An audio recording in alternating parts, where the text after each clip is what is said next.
Noches, bienvenidos a Minuto 1 en la pantalla de C5N. Hoy más que nunca, la realidad, lo que otros no te han contado en estos 3 años y 8 meses ni te contarán.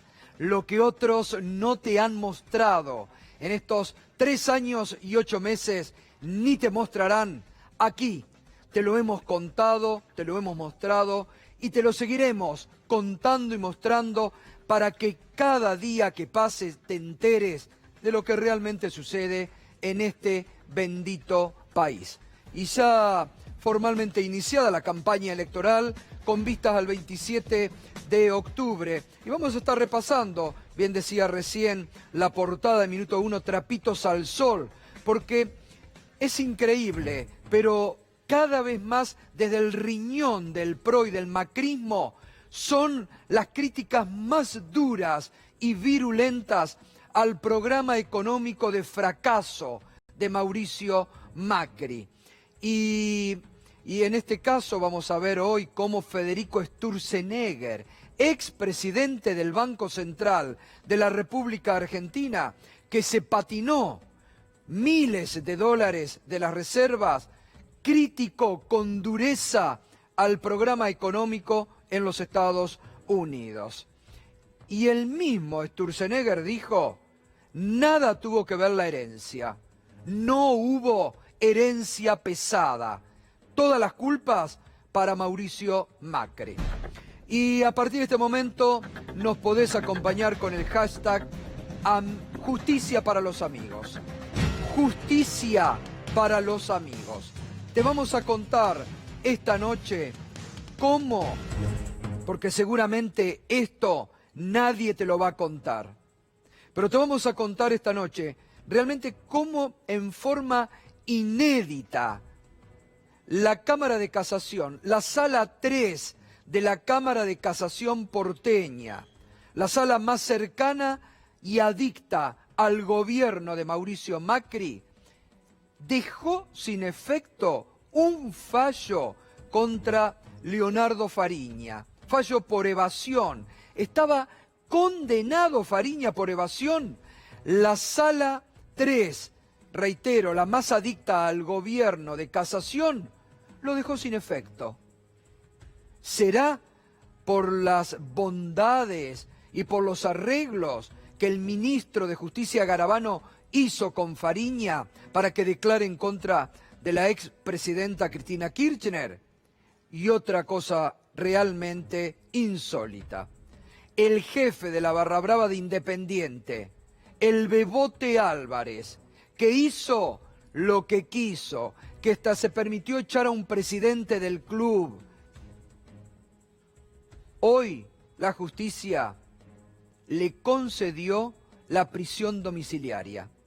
La misma justicia que le negó por motivo de salud la prisión domiciliaria al exministro Julio De Vido, al exdiputado nacional Julio De Vido, hoy le concedió prisión domiciliaria al Bebote Álvarez.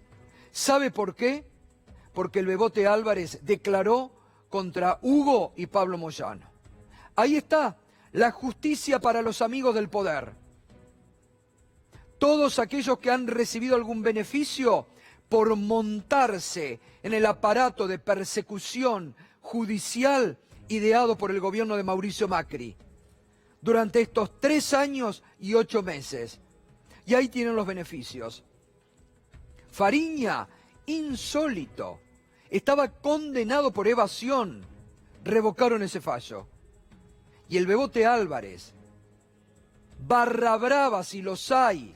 Después este gobierno y Patricia Bullrich se jactan de que luchan contra los violentos. Le conceden la prisión domiciliaria. El mismo beneficio, reitero, que le han negado por motivos de salud a Julio De Vido. Esta es la justicia de Cambiemos. Esta es la justicia adicta a este gobierno. Esto es lo que hay que tener en cuenta, señores, también, para los nuevos tiempos que vendrán en la Argentina. Para que muchos de estos jueces seguramente puedan ser sometidos al proceso de juicio político porque han hecho de las suyas, han hecho mucho mal, mucho daño al aparato institucional de la República Argentina. Enseguida Juana Morín va a estar con ese tema. También tenemos más sobre la causa del Correo, la causa que más le preocupa a Mauricio Macri, y una decisión del juez Ariel Lijo que también enseguida la va a estar comentando Irina Hauser. Muy bien, retornó hoy de su exitosa gira por Europa el candidato presidencial Alberto Fernández, ya en el inicio formal de la campaña electoral. Candidato Alberto Fernández, que todas 7 encuestas conocidas en estos últimos días le dan una amplia ventaja, favorito para el 27 de octubre en primera vuelta. Llegó de Europa y esta mañana en el Ezeiza dijo lo siguiente. Se encontré en Pedro Sánchez en alguien que piensa muy parecido a lo que nosotros pensamos, y lo mismo me pasó con Costa, que ha hecho una experiencia en Portugal muy pero muy parecida a la que hicimos nosotros en el 2003. ¿Puede volver a pasar eso aquí en el país en caso de que sean elegidos? Bueno, es lo que le estamos proponiendo a los argentinos, no volver al pasado, sino a partir de los problemas que hoy tenemos, asumir aquella experiencia que creo que fue buena y ver cómo encaramos el futuro todos juntos para salir adelante. Gracias a todos. ¿Macri todavía vía telefónica? Solo cuando el presidente me llama, si el presidente me llama, siempre lo he atendido. Hace tiempo que no hablamos. ¿Cómo retoman la campaña, Alberto? ¿Cómo retoman la campaña a partir de hoy? Con muchas ganas.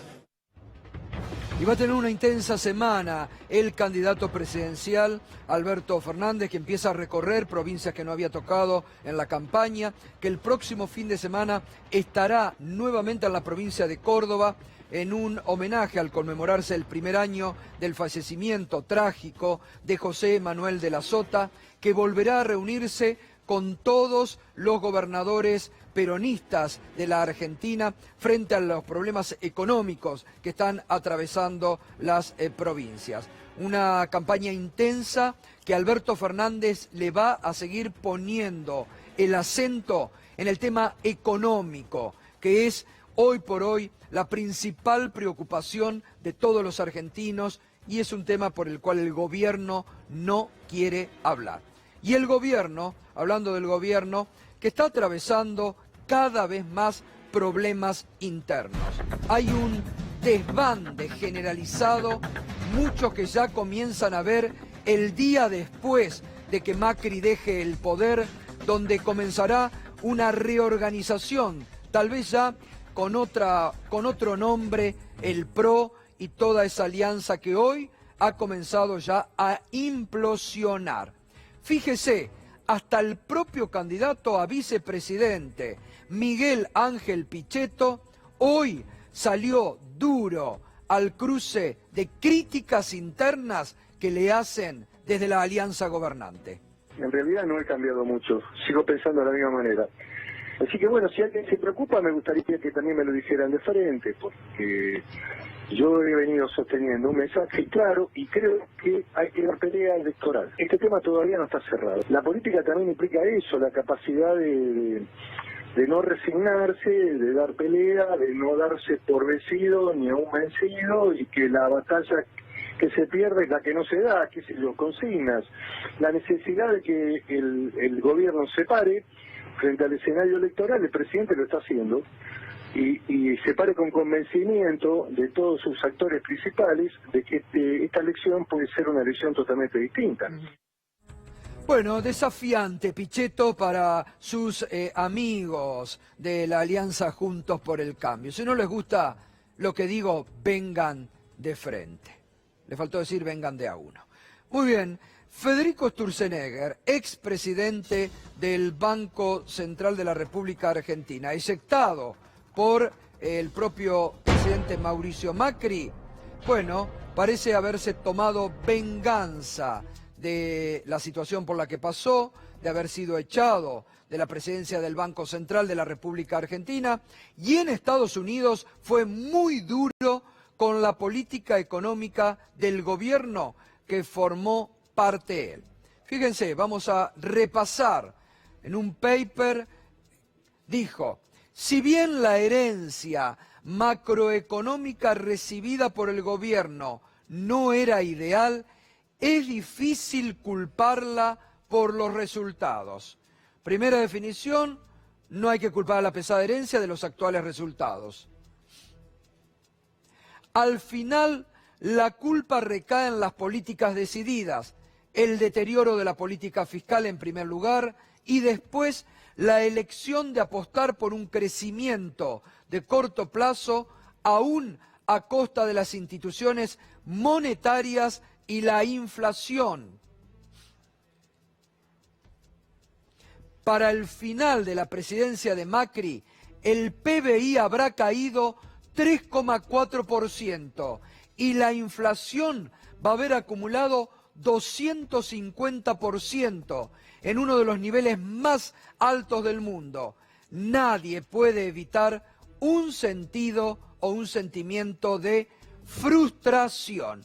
Otro del club de los desilusionados de Mauricio Macri, Federico Sturzenegger, desde el PRO, era uno de los realmente íconos del PRO, que lanza estas duras críticas sobre la política económica de Macri desde los Estados Unidos.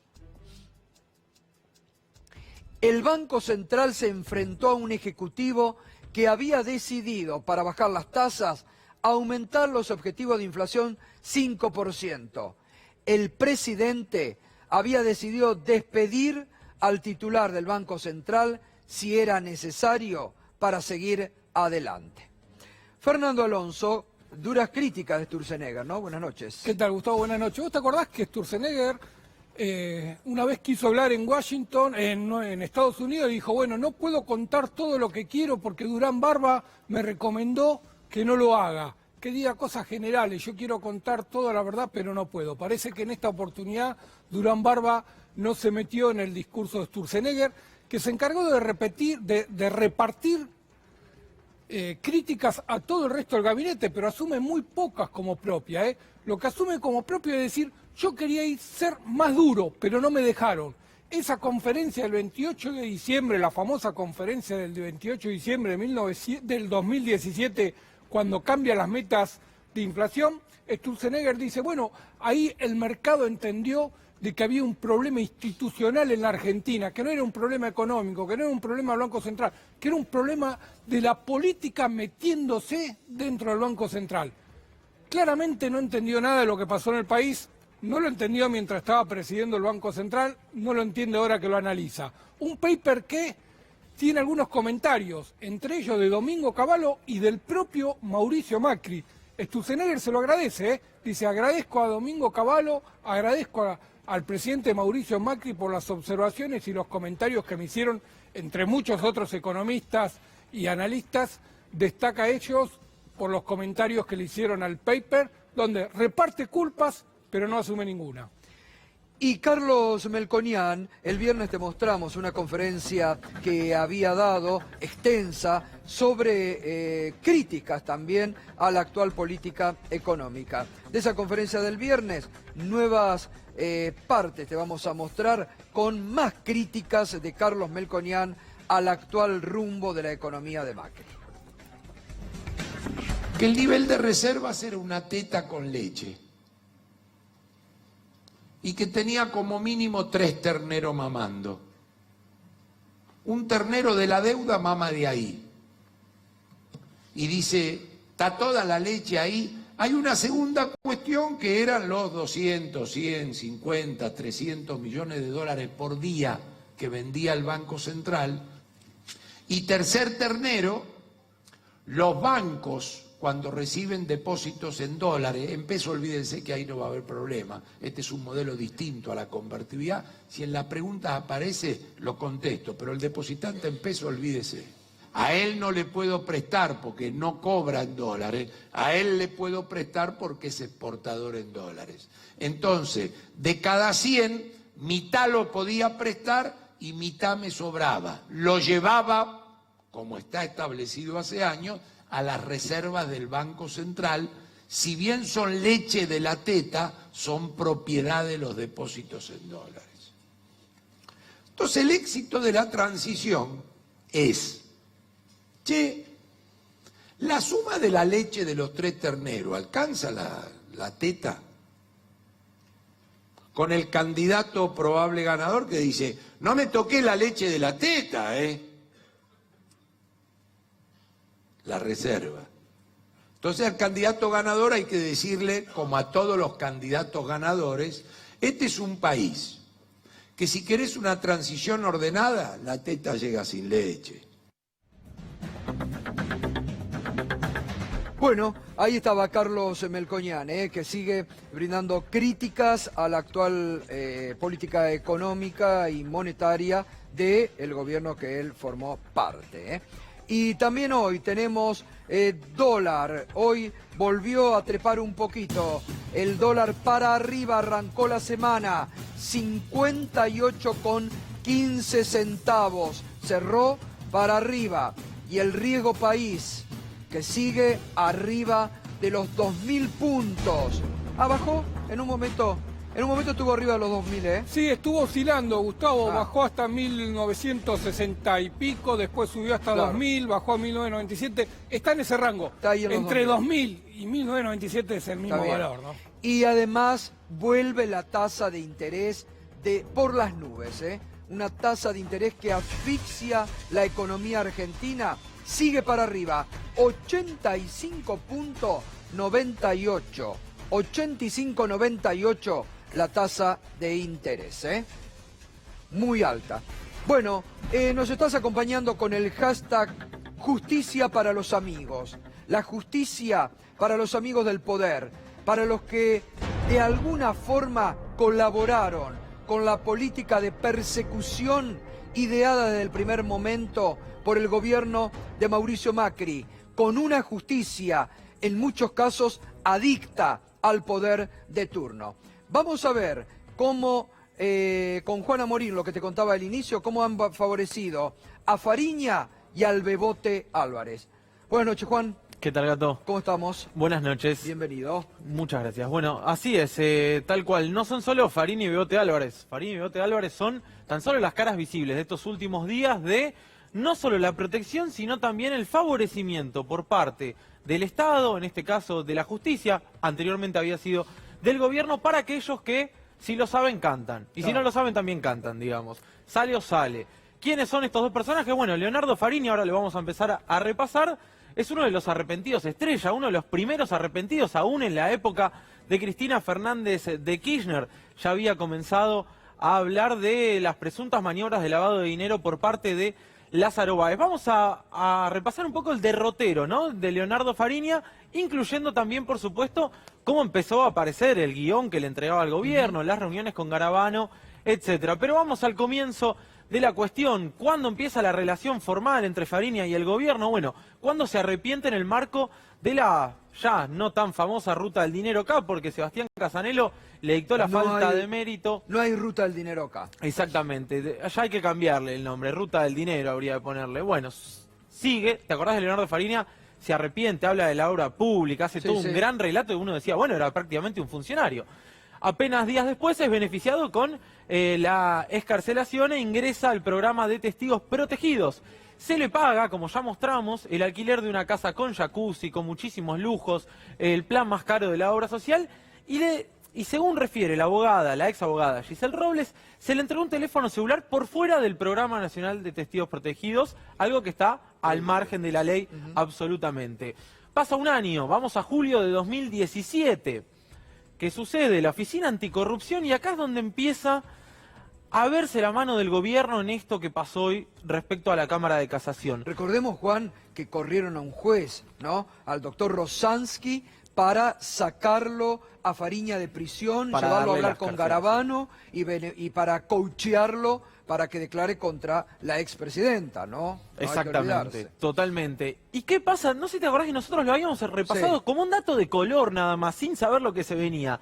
La Oficina Anticorrupción en julio del año pasado le pidió a la FIP, de 2017, que desista de la querella contra Fariña por evasión. Le decía a Abad, usted no puede querellarlo porque ya está tramitando en otra causa y va a perjudicar la causa de la ruta del dinero acá. Yo me acuerdo patente que consulté fuentes judiciales y me decía, no tiene nada que ver una cosa con la otra, no tenía por qué intervenir la Oficina Anticorrupción. Lo cierto es que la FIP le dice, no voy a apelar digamos, la querella, no voy a desistir de la querella, y Fariña finalmente es condenado a 4 años por evasión.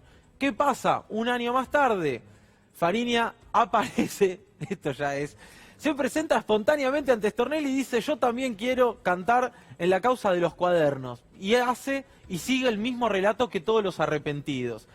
Ya en marzo de 2019, en este mismo programa, nosotros revelamos los mails del guión que le entregaba a Leonardo Fariña para que se arrepintiera. Todo esto en el marco también de lo que es el D'Alessio Gate. Aparece su ex abogada, Giselle Robles. Dice: mirá, a mí me daban un guión que yo le tenía que llevar a Fariña a la cárcel. Nosotros publicamos esos mails y aparecen mensajes también, y aparece el testimonio de Robles certificado ante el juez Ramos Padilla. Le dictaron falta de mérito hace pocos días a Giselle Robles. ¿Qué decía Robles? A Fariña lo coacheó el gobierno, se juntó con Garabano en su despacho. ¿Qué pasa unos meses después? Después de las PASO, después de las elecciones. Bueno, Casación decide anular la condena por evasión a Fariña y le da de alguna manera la razón a la Oficina Anticorrupción. Le dice: debe ser juzgado en la causa Báez. Pero no, en realidad se están juzgando cosas diferentes. No tiene que ver específicamente el caso de evasión de Fariña en su campo en Mendoza con la causa Lázaro Báez. ¿Qué es lo que quieren hacer? Pegar todo junto. Es inédito. Es un fallo absolutamente a favor de Fariña, antes que el gobierno se retire de la sala 3 de casación, la más adicta al actual gobierno, para tenerlo en cuenta. Maíquez Ricatucci. Exactamente. Y seguimos. Vamos con Bebote Álvarez. Este caso ya es, bueno, igual el de Fariña también. Barra es brava, bastante alevoso. de los más duros, que hizo lo que quiso. Se permitía sacar y poner presidentes de Independiente. Amenazó a Cantero en vivo. Sí, claro. Bueno. Octubre de 2017, Bebote Álvarez, en medio de su detención, comienza de pronto, de buenas a primeras, a denunciar que los Moyano participaban activamente de los negocios de la barra. Es increíble porque con los Moyano van probando hasta que pica alguna causa, pero no pica ninguna. Eso es lo particular. ¿Qué decía? Que los Moyano participaban del negocio, de la venta de choripanes, de la reventa de entradas de la barra. Bueno, nada de eso se pudo probar. Entonces, ¿qué hizo? Un poquito después, Bebote Álvarez, siempre a través de los medios y siempre a través de los mismos periodistas, igual que en el caso Fariña, denuncia manejos irregulares del dinero del club con pase de jugadores. Es realmente increíble. Como no picó tampoco, unos meses después, Bebote Álvarez agarra y dice: no, pará, vamos a probar con algo un poco más fuerte todavía. En el medio, el fiscal Escalera, basado en los dichos de Bebote, pide la detención de Pablo Moyano, ¿te acordás? Sí, Todo ese escándalo, parecía que lo detenían, el gobierno estaba preparando las cámaras, el juez Carsoglio se niega a detenerlo y denuncia aprietes del gobierno. Manda la AFI, no nos olvidemos que le manda Macri, 2 funcionarios de la AFI, a pedirle a Carsoglio que ordene la detención de Hugo y Pablo Moyano. Hacen allanamientos en la sede de camioneros y se ve que les llevan alguna información, algo que habían conseguido. Algo de esto lo contó ya Irina Hauser con este testigo que apareció en la justicia y que está diciendo: me pedían que mi detenido refiriera a cuestiones ligadas a Moyano. Después de los allanamientos alguien le acerca algo a Bebote y Bebote dice: ah, me acordé que tengo una carta más. Es increíble. Son documentos que comprometen a los Moyano en la triangulación de jugadores. Todavía la verdad es que no hay nada de eso. ¿Qué pasa en junio de este año? Carsoglio dice, y se confirma: me apretaron, miren los papeles, estos son los papeles con la orden de detención ya lista para que yo firme a pedido del presidente. Se cae la operación contra Moyano. ¿Y qué pasa unos meses después? Después de las elecciones, después del resultado, parece que el gobierno paga favores, porque Bebote Álvarez obtiene la prisión domiciliaria y se muda nomás al barrio de Palermo. ¿Qué me contás? A Palermo, todos se mudan a Palermo. Fariña, van a ser ahí el club de los beneficiados por el gobierno de Macri. Una cosita importante, Gato, perdón, para cerrar. No, respecto a esto, están saliendo notas constantemente en los diarios respecto a el temor de los testigos protegidos de lo que les puede llegar a pasar. Es necesario destacar que es responsabilidad de este gobierno, que están bajo protección de este gobierno y seguridad de este gobierno, es decir, están bajo la seguridad del ministro Garabano, de la ministra Bullrich, y no habría de qué temer. No, pero fíjate vos que también es muy interesante que muchos medios oficialistas y algunos integrantes del oficialismo dicen: bueno, si gana Alberto Fernández, ¿qué va a pasar con los presos K? Bueno, acá la justicia macrista está beneficiando ya a sus amigos, porque la verdad que es un bochorno, porque por lo mismo que le niegan la prisión domiciliaria por temas de salud a Julio de Vida, se la dan a Bebote Álvarez. Esa es la justicia en la Argentina de estos días. Y fíjate que Bebote Álvarez entiende el Tribunal Oral Federal número 5 que como la pena puede ser menor al tiempo que ya lleva detenido, puede ser liberado. En el caso, por ejemplo, de Hoy Combustibles, la pena también sería menor Bueno, y sin embargo claro. mantienen presos preventivamente Totalmente. a De Sousa y López. Muy bien, gracias Juan, ahora Por favor, volvemos. Gato. Bueno, hoy fue presentado oficialmente el proyecto de emergencia alimentaria en el Congreso de la Nación. Va a haber una sesión especial el próximo jueves para su tratamiento mientras el gobierno de Macri sigue negando el hambre en la Argentina. Agustín Rossi, el presidente de la bancada del Frente de Todos, esto decía hoy. Habrá que ver qué es lo que hace, ¿no? La verdad es que yo no entiendo mucho cuál es la posición. Lo que tienen que hacer es reasignar partidas presupuestarias, aumentar el presupuesto en una situación de emergencia como la que tenemos ahora. El gobierno lo puede hacer per se sin la necesidad de una ley. Yo me imagino que no habrá muchos diputados que quieran volver a sus provincias planteando que se negaron al tratamiento de una ley de emergencia alimentaria, que lo único que hace es darle al gobierno las herramientas para que pueda gestionar con mayor libertad, con mayores posibilidades, con mayor agilidad, una cantidad de decisiones administrativas que a veces en general están un poco trabadas. Pero es muy difícil decirle que no en una situación de esta característica. Ahora, si no le van a decir que no en el recinto, ¿por qué no le dicen a su propio gobierno que la decrete? Bueno, y está también, usted sabe, la preocupación de la Iglesia. La Iglesia, la semana pasada, en un documento muy duro, que terminaba diciendo que era inadmisible que en el país del pan muera gente de hambre, también pedía la emergencia alimentaria. El obispo de Quilmes y titular de Cáritas, el obispo Carlos Tisera, hoy decía lo siguiente. No es algo que ha surgido de la noche a la mañana, es algo que ya venimos viéndolo desde hace tiempo, ¿no? Cómo van creciendo nuestros comedores. Ya es muy crítico porque no solamente van los niños, sino también los ya adolescentes y padres y hasta abuelos, ¿no? Los jubilados ahora están bajo la línea de la pobreza. La mayoría, el ordenador de la economía es el trabajo y es lo que se ha resentido más. Frente a esta situación estamos centrados en lo alimentario, en lo asistencial. Evidentemente la gran crisis que se vivió en el 2001 fue terrible aquello también. Lo que pasa que gracias a Dios las organizaciones sociales contienen mucho, es cierto, a las personas, están más organizadas. Y en el 2001 realmente fue que todo estalló porque no había nada como organizarse, ¿no? Bueno, ahí está el propio titular de Cáritas hablando de cómo han crecido los comedores, de cómo crece el hambre en la Argentina. Recordemos que se ha conformado una mesa que nuclea desde la Iglesia sectores políticos y sociales, y que hoy todo el mundo está pidiendo la emergencia alimentaria. Las situaciones de hambre en el conurbano bonaerense, en el interior de la provincia de Buenos Aires o en el interior de la Argentina es dramático, es dramático. Los únicos que niegan esto es el gobierno. Los únicos que no ven la realidad, que están desconectados de la realidad y a lo único que les importa es la timba financiera o los mercados, es el gobierno. Escúchelo hoy a Pichetto, el candidato a vicepresidente de Macri. Mire lo que dijo sobre el hambre en la Argentina. Tampoco Argentina es Biafra. Yo creo que hay sectores que tienen dificultades, que hay que ayudar desde el Estado, que el Estado lo está haciendo. Ahora, también aquí tienen que aparecer los estados provinciales. En cada una de las provincias tienen que generar, digamos, los mecanismos de ayuda a los sectores necesitados. No es que el país es Biafra, todo el país está reclamando comida, famélico. Me parece que hay una exageración también que se inscribe, sin perjuicio de que hay que atenderlo, vuelvo a repetir, se plantea la necesidad de atenderlo y en eso está trabajando fuertemente el gobierno nacional. Bueno, Argentina no es Biafra, dice Pichetto, es una exageración. Están desconectados de la realidad, son insensibles,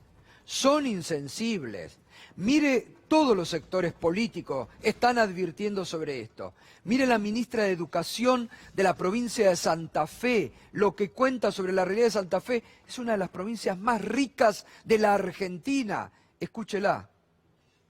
Sí, nosotros hemos detectado entre 2018 y 2019 21.000 nuevas solicitudes, o sea, 45 chicos por día en promedio se están incorporando al sistema alimentario de la provincia de Santa Fe, siendo que ya la cobertura es bastante amplia, porque hoy estamos en un 51% de los chicos, de todos los estudiantes de todos los niveles y modalidades, desde 3 años hasta los adultos, en las escuelas nocturnas, están recibiendo la copa de leche. Y por otro lado, estamos en un 20% de los chicos recibiendo comedor, fundamentalmente en escuelas primarias y jardines.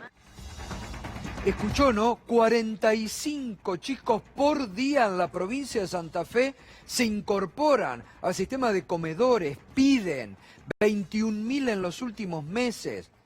Pero escúchelo con mucho cinismo y desfachatez ante esta realidad al ministro Finocchiaro lo que dice.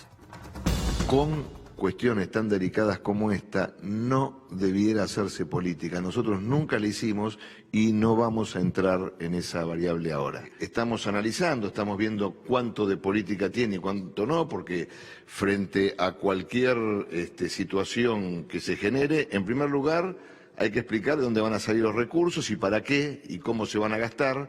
Y en segundo lugar, que es muy importante, para tratar sobre tablas esto hace falta los 2/3 de los miembros de la Cámara. Lo que no hay que hacer con estas cosas es utilizarlas para hacer política, ¿sí? No hay que utilizar el sufrimiento de la gente para hacer política. Y yo la verdad no veo tal debate. Sí veo gente queriendo instalar un debate, pero no veo tal debate. Bueno, la verdad que el cinismo, la insensibilidad de los integrantes de este gobierno crece día a día. No ve hambre, no ve debate, no ve necesidad. Se ve que el ministro no ve, no lee, no escucha. No lee los documentos de la Iglesia, no lee las reuniones multisectoriales preocupados. Están desconectados peligrosamente de la realidad. Lo único que les interesa es hacer campaña política. Lo único que les importa es atender cómo está el frente financiero, que bastante descontrolado está, por cierto.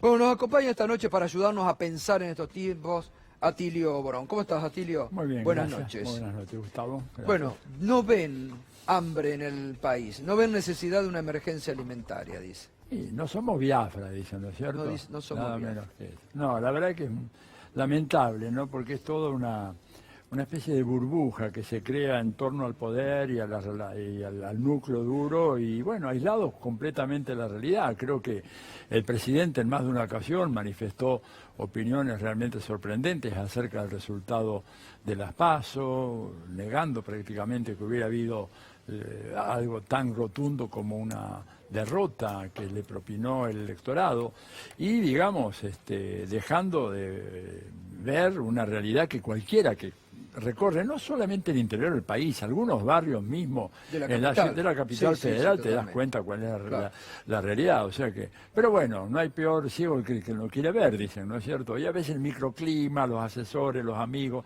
la cercanía al gobierno produce esta visión absolutamente distorsionada, pero claro, luego los toma por sorpresa un resultado electoral. ¿De dónde salió esto? Claro. Si estábamos tan bien, no éramos Biafra, éramos Suiza o algo así. Ahora, Atilio, ¿no es peligroso, digo, que un gobierno o que un presidente esté tan desconectado?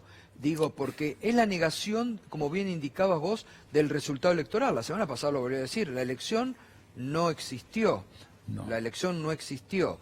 Este tema, porque están todos los sectores alarmados y pidiendo por favor ante lo que significan los barrios pobres, y el gobierno lo quiere esconder. La falta de ese contacto con la realidad de algunos presidentes argentinos es un dato que no es nuevo con este. Recordemos de la Rúa. De la Rúa. El caso de la Rúa realmente era notable. El país estaba viniendo abajo y él, digamos, el famoso discurso aquel, la noche del 19 de diciembre del 2001, el discurso de un hombre, yo me tocó verlo y comentarlo esa noche, ¿no es cierto? Y la verdad no sabía qué decir, quedé absolutamente asombrado del grado de desconexión de la realidad que presentaba. Bueno, por ejemplo, fíjate vos que para comparar de la Rúa con Macri en mismos procesos similares. En el 2001, que había existido esa elección donde la alianza fue derrotada legislativamente por el peronismo, de la Rúa dijo, yo no perdí, no fui candidato. Claro, no fui candidato. Y ahora Macri dice la elección no existió. Claro. No, por eso, son datos muy preocupantes. Ahora, si querés un ejemplo más tremendo todavía, Galtieri cuando piensa en un alarde no sé qué, de que podría desafiar a los ingleses y que iba a derrotar al segundo ejército europeo, digamos, nada menos que en un combate en las Islas Malvinas. O sea, esto habla de que a veces hay el microclima del poder suele ser muy enfermizo, suele ser, digamos, muy cerrado, bloquear la visión de la realidad, y luego, claro, hay un duro despertar, el duro despertar que tuvimos en Malvinas, el duro despertar del 19-20 de diciembre, la salida en helicóptero, y este hombre que, bueno, parece se está despertando de a poco, pero no le alcanza. Además, la preocupación, te digo, que hay que agregar como dato de contexto, el negar que hoy en día la comunidad internacional reconoce que la Argentina tiene un nuevo presidente. Claro. Esto, digamos, cualquiera... Bueno, la visita de Alberto Fernández a España y Portugal, ahora el 19 a México, pedidos de otros países de Europa para ir, ya lo están presentando como un presidente virtual. Gustavo, perdóname que diga, no es solo la visita, una recepción, de los presidentes, digo, los jefes de gobierno. O sea, y esto me imagino que debe generar una situación de decir, bueno, fuguémonos de esta realidad, no lo quiero ver, es muy desagradable, y además, bueno, empiezan a ver resultados de las encuestas o pronósticos electorales que siempre hay que tomar con pinzas, que para el gobierno... Dice que estaba enojado por la recepción que había tenido Alberto Fernández en España, el presidente. Así es, y está en cuestión a ver si es que lo va a recibir Trump o no, si se podrán ver un rato con Trump ahora en el marco de esta próxima visita que va a hacer el presidente por la Asamblea General de la ONU. Allí siempre son reuniones, de todas maneras, reuniones de 10, 15 minutos, ¿no? Que realmente no agregan absolutamente Ahora nada. tengo otro tema, porque vos fíjate el fin de semana, Atilio, llamativamente, ¿no? Los diarios, ayer Clarín, hoy La Nación, titulando frialdad de Estados Unidos, pocas señales de Estados Unidos después de las PASO, quien gane va a tener el acompañamiento de Estados Unidos. ¿Trump que se ha sumado también al club de los decepcionados por Macri? Yo creo que sí, definitivamente. Bueno, Trump hizo una jugada muy fuerte, comprometió buena parte de, digamos, los sectores superiores de la administración federal, de su gobierno, del Departamento del Tesoro, al forzar un préstamo de esa magnitud fenomenal como el que el Fondo Monetario Internacional hizo a la Argentina. Y él esperaba que con ese préstamo hecho en condiciones, te digo que ningún otro país ha tenido condiciones, tanto en el tiempo en que se procesó el pedido como la entrega, digamos, y que el resultado de eso sea una abrumadora derrota electoral. Obviamente que Trump está ya haciendo un cálculo diciendo, bueno, acá este es un periodo concluido, y lanza un mensaje que es medio una advertencia diciendo, bueno, si el próximo gobierno se comporta democráticamente, que ya sabemos lo que quiere decir para Estados Unidos comportarse democráticamente, o sea, hacer la subordinación total. Ahora, eso más que advertencia parece una extorsión. Sí, es realmente se parece mucho a una extorsión. Porque lo están condicionando, así como desde acá han querido condicionar a Alberto Fernández para que acuerde ya con el fondo, Estados Unidos dice, bueno, si te portás bien, te acompaño, si no te hago chachar la cola. Sí, realmente una extorsión así velada, yo un poco no quería decir la palabra porque es un poquito pesada, digamos, pero me parece bien y me parece oportuna tu observación. Y es muy peligrosa. Además decir, vamos a mirar si te portás democráticamente, cosa que, por ejemplo, no le dicen al presidente Duque o a Bolsonaro. Escúchame, en Duque yo estoy escandalizado. Desde que empezó la campaña electoral hace poco más de un mes, ya han asesinado 6 candidatos a las elecciones regionales de Colombia, sin que esto haya movido, digamos, la opinión pública. Pedro Briguer está preocupado siempre también por el mismo tema, ¿no? Y es que el tema de Colombia realmente llama mucho la atención. De hecho, hay un registro desde que comenzó la campaña electoral. En octubre del año pasado mataron a más de 90 personas. Claro. Y acá en un poco más de un mes y medio, Pedro, ya son 6 y gente, realmente algunos candidatos importantes, ¿verdad?, de la elección regional. Esto, el señor Luis Almagro de la OEA no ha tomado nota de esto, ni muchos más, ¿verdad?, que tendrían que haber tomado nota. Realmente pasa por... Pero no hay ahí un mensaje de Trump a Duque diciendo vamos a ver si te comportás democráticamente. Eso quería decir, ¿no? Claro. Tío, la derecha, la nueva derecha, el conservadurismo en el mundo parecía haber logrado ganar la batalla cultural y estaba ganando elecciones en este continente, pero también en Europa y donde se presentaba, en Estados Unidos. ¿El triunfo de Alberto Fernández está abriendo una tendencia nueva? ¿Está cambiando el voto en el mundo o es un caso aislado que se da en Argentina? No, yo creo que hay una creciente insatisfacción con lo que fueron los proyectos de la derecha en diversas partes del mundo, ¿no es cierto? Mismo en Estados Unidos ahora aparece una alternativa a Joe Biden, que es esta señora Warren, ¿no es cierto? Pedro, corregime, creo que es ella, ¿verdad? Sí. Que tiene un planteo que para la política norteamericana es bastante fuera de lo que es la corriente principal. O sea, evidentemente estamos en búsqueda. El experimento, digamos, de esta derecha radical, mismo en Estados Unidos, ha sido un fracaso rotundo, solo que aparece en los medios como si esto estuviera muy bien, ¿verdad? La tasa de desempleo, escuchamos que dicen es del orden del 3,5%, pero cuando uno mira los institutos de análisis serios que hay, por ejemplo, en Washington sobre el desempleo, ellos te dan una cifra que está por encima del 8 o 9% real, porque consideran desempleados a personas que están buscando trabajo, cosa que el índice oficial no lo consideran desempleados las personas que apenas trabajan 5 horas, que quieren trabajar más de 5 horas a la semana, o sea, 1 hora al día. O sea, mismo lo de Trump no es tan bonito como se dice, de todas maneras, enfrente a Trump por ahora hay muy poco. Bernie Sanders está muy mayor, ya ha cumplido 80 años, no sé si va a poder hacer la campaña.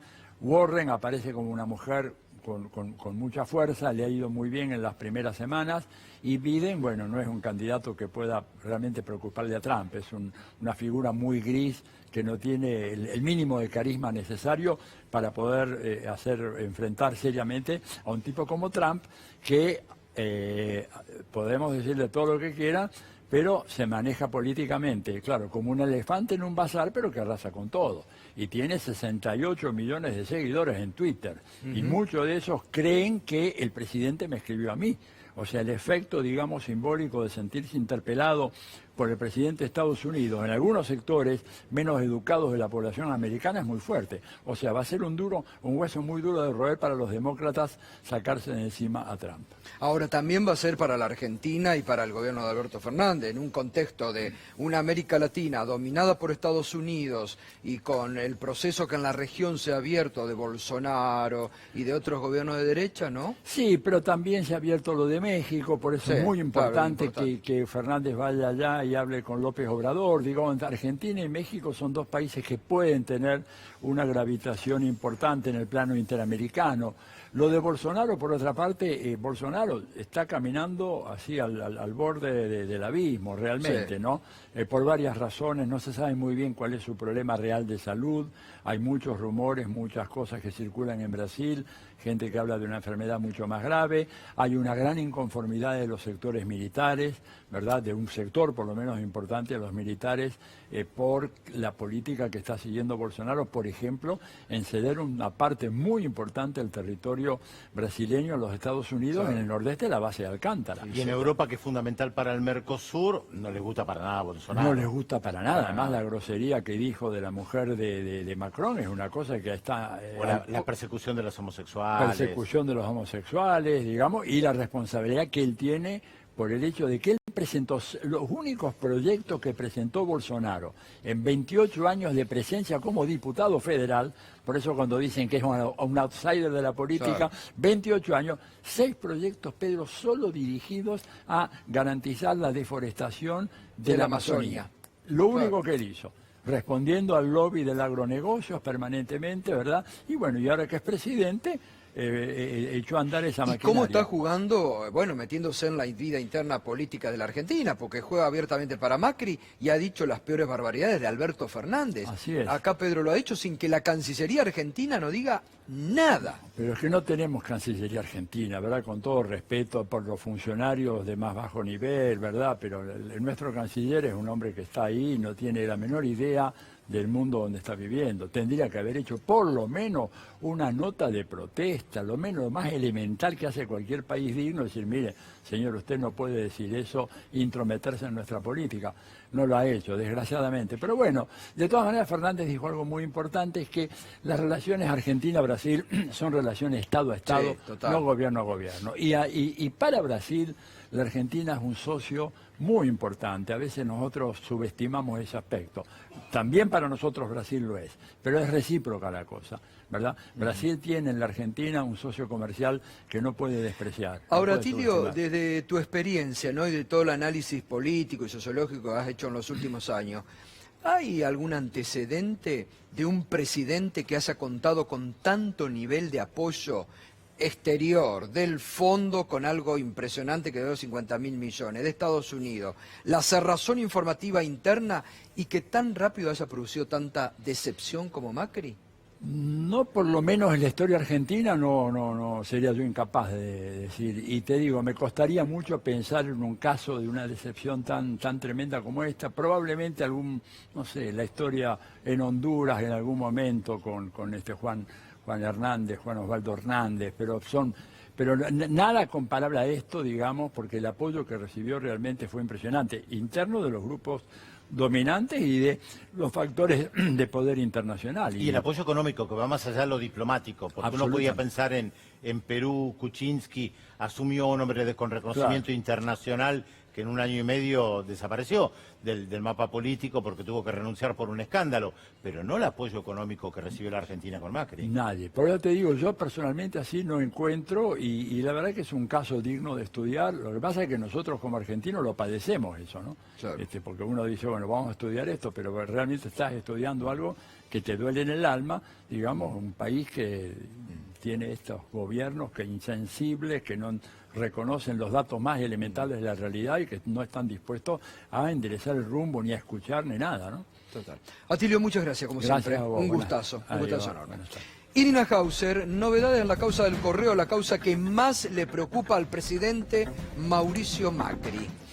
¿Qué tal? Buenas noches, Buenas noches. Gustavo. La novedad en el día de hoy es que el juez federal Ariel Dijo, que es el que tiene la causa penal sobre el correo, sobre este arreglo que se hizo para licuar la deuda del correo, ordenó un informe pericial, un informe técnico, para establecer si es cierto, tal como había planteado la fiscal comercial Gabriela Boquín, que el acuerdo fue ruinoso y abusivo.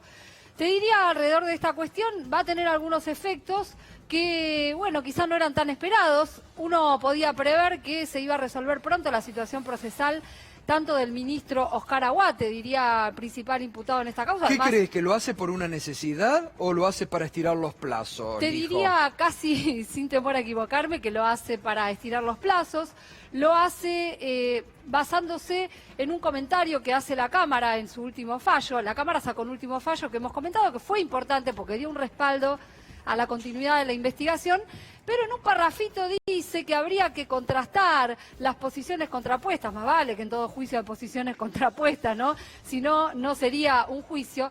El detalle acá es que lo que no se entiende bien, ¿por qué se encomienda ahora un estudio a la DAJUDECO? La DAJUDECO, que es esta oficina especial de la Corte Suprema que empezó haciendo escuchas telefónicas y que ahora tiene múltiples funciones de investigación. ¿Por qué se le encomienda este estudio pericial para saber si es tal cual esta cuestión de que se iba a licuar la deuda del correo casi en un 99%, siendo que en la causa ya hay informes periciales?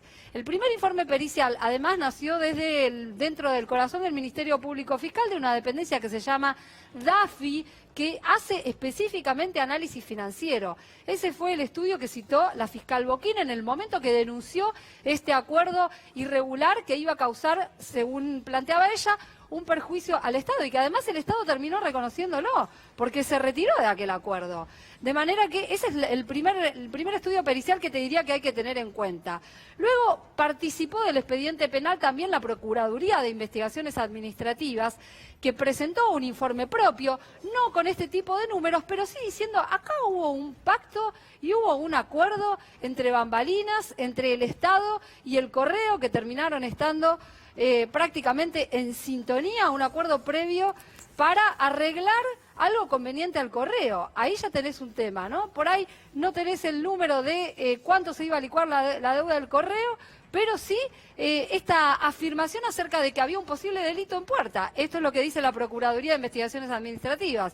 Y hay que recordar también que hubo, dentro de la Auditoría General de la Nación, se hizo un informe, el informe final de consenso entre todos los auditores fue bastante tibio, no dijo nada acerca de esa quita de deuda, pero hubo una disidencia y un informe además de auditores externos que planteaba exactamente lo mismo que el informe del Ministerio, de la DAFI del Ministerio Público Fiscal. De manera que no se entiende muy bien por qué un informe pericial nuevo, contable sobre números que ya existen en la causa. Y además, la Corte Suprema tiene hoy a cargo un estudio pericial que te diría que es bastante más importante que este, que es el del vaciamiento. Claro. Pero es otro foco, es otra cuestión. El informe que está pidiendo el hijo juega el tiempo a favor de los funcionarios y también de la empresa Correo. Este informe que tiene pendiente la Corte es un informe clave, es un informe que puede tener consecuencias sobre la empresa también. Y mientras tanto, en la causa comercial también se siguen dilatando los tiempos a pedido del propio Estado, con un recurso que está ahora también en la Corte Suprema. Bueno, gracias Irina, es un tema que no olvidamos, que vamos a seguir diariamente, porque también hay que decirlo, sobre el juez federal Ariel Lijo hay una gran presión política del gobierno de Macri. Es la causa que más le preocupa a Macri, la causa del correo. Está realmente muy comprometido, no solamente Macri, sino su gobierno, Oscar Aguad, el hoy ineficiente ministro de Defensa, que como ministro de Comunicaciones hizo todo el armado para beneficiar desde el Estado, perjudicando al Estado, a la familia Macri. Así que lo seguimos día a día para ver y desear que las presiones políticas no hagan mella en el juez federal Ariel Lijo y pueda realmente el juez Lijo actuar libremente como corresponde a un juez de la Nación. Bien, está el doctor Andrés Albor esta noche con nosotros. Él es abogado del doctor Juan Ramos Padilla. Usted estuvo acá hace pocos días, el doctor Ramos Padilla, denunciándolo a Bonadío, pidiéndole que Bonadío en la causa Puf Puf, un invento mediático para ir en contra del D'Alessio Gay, lo llamara, porque hubo toda una tarea de inteligencia de los servicios de inteligencia sobre el doctor Juan Ramos Padilla, el momento en que se había ido a internar por un tema de salud a el centro en Puigari, ¿no? Y la semana pasada el doctor Albor tuvo un misterioso robo, primero una persecución y después robo de su auto. ¿Cómo le va, doctor? ¿Cómo le va, Gustavo? Que tenemos, ahí están las imágenes, ¿no? Del robo que le robaron algunos elementos de esta causa, ¿no? Así es. Yo había concurrido el día jueves a entregar a la Cámara Federal una queja por denegatoria de justicia, por retardo de justicia, del doctor Bonadío, porque no solo no resuelve, no nos cita ni a declarar ni a ejercer nuestro derecho de defensa, ni tampoco me acepta el cargo para defender al doctor Juan María Ramos Padilla. Esto es una violación al código, entonces, y además, al pasarse los plazos, nosotros lo que estamos solicitando a la Cámara es que se expida respecto de lo que estamos solicitando. Si la Cámara no se expide, ¿no?, nosotros vamos a pedir justamente, vamos a pasar de ser, de defendernos a querellar. Nosotros hasta pedimos que lo llame al doctor Ramos Padilla como imputado. Claro, y se que quiere defender. Se quiere defender.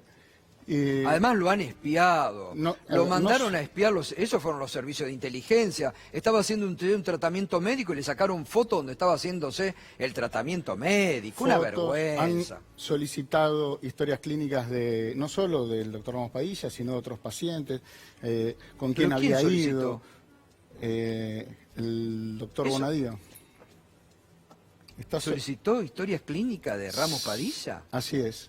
No le puedo creer. Sí, a qué había ido, por qué, solicitando, solicitando cómo había pagado, si había ido acompañado, buscando testimonios de otras personas para ver con quién había hablado. Entonces, Si la Cámara no resuelve esto, nosotros iremos ya a querellar y ya por otras vías. Ya si acá hubo forum shopping en esta causa, ¿no? En donde se excluye una bolilla de un juez para que no toque, y bueno, cayó maravillosamente en Claudio el juzgado Bonadío. Bonadío.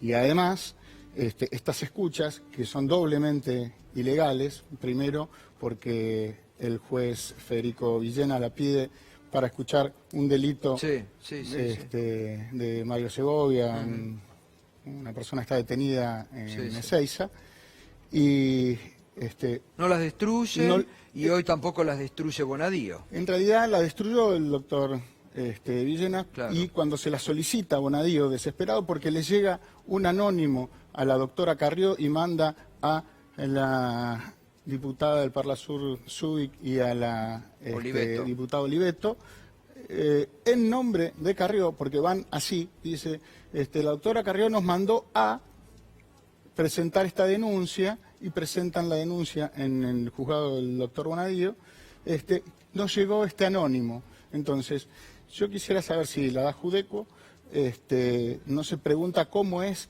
que le llegan anónimos, ¿no? Cómo es que tiene la custodia de esto. La AFI se negó también a entregar supuestamente la información, y hoy tienen toda una desgrabación de estas escuchas, que además fue convalidada por el juez de Cámara Irursun en un fallo también inédito, ¿no? Porque si el juez que solicita las escuchas no está investigando ningún otro delito, las escuchas tienen que ser previas, el pedido tiene que ser previo, no puede utilizarse esas escuchas en ninguna otra cosa que no sea para ese delito. Pero bueno, evidentemente acá estamos en una situación de ilegalidad, de ilegalidad muy absoluta. irregular Doctor, perdón, a ver si entendí bien de lo que hablamos al comienzo de esta conversación. ¿A usted le robaron material de esa causa, de su auto? Claro, yo salgo de Capital con Lo mi venían camioneta, siguiendo. me siguieron 2 motos y un auto. Esto lo sé porque gente de la Municipalidad de San Isidro me muestra las cámaras en donde se ven 2 motos y un vehículo. Siguen desde Capital toda la autopista, ingreso a la Avenida Márquez, y en la Avenida Márquez al 1700, en la entrada del Jockey Club, una persona rompe el vidrio de mi camioneta y me dice, quédate quieto. Yo, mi morral con la computadora, los papeles que llevo de los escritos que había presentado, un backup con un pendrive, lo llevo debajo del asiento del acompañante, o sea, no estaba arriba del asiento visible. Es una camioneta vieja, estaba rodeada de autos de alta gama. ¿Y eso se lo piden, se lo llevan? Y eso no es que me lo piden. Se lo sacan. Forcejeamos, tuvimos que, prácticamente yo no quería, ellos a la fuerza. La verdad que uno cuando pasan estas cosas no sé cómo uno reacciona, pero yo reaccioné queriendo retener esto. Esta gente se lo lleva. Un buen samaritano me acompaña y me ayuda con su auto, y perseguimos ya casi hasta la autopista de vuelta, y donde vemos que estas 2 motos se van. Y yo la verdad que no había visto el otro auto, y tampoco había visto que tenían un arma, y la persona en la que me lleva me dice, mira, yo no le crucé el vehículo porque tenían un arma.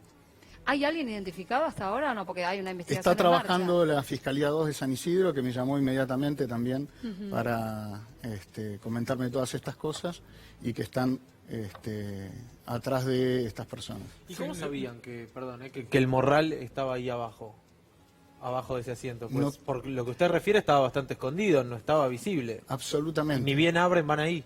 Sí. Y me dicen, no te hagas matar, vos sabés. ¿Le ofrecieron cámaras de la Ciudad de Buenos Aires para ver todo el recorrido?